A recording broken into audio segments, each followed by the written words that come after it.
Alright, this is what it looks like when a bunch of bananas begins to emerge. This is the flower. And you can see the petals. Every time a petal rolls up and lifts, then it's another bunch of little banana flowers underneath it, which then grow to develop into this, and then this. And as they get a little bigger, they'll start to look like this. Now these are blue ice cream bananas, so they're not gonna get long and slender like what you normally see in the store. They're gonna stay kind of fat, and they're not gonna get as yellow.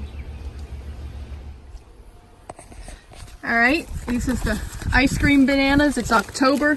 They're just starting to turn yellow. You see there's two missing that I picked and tried them out, and they were very sweet, very good.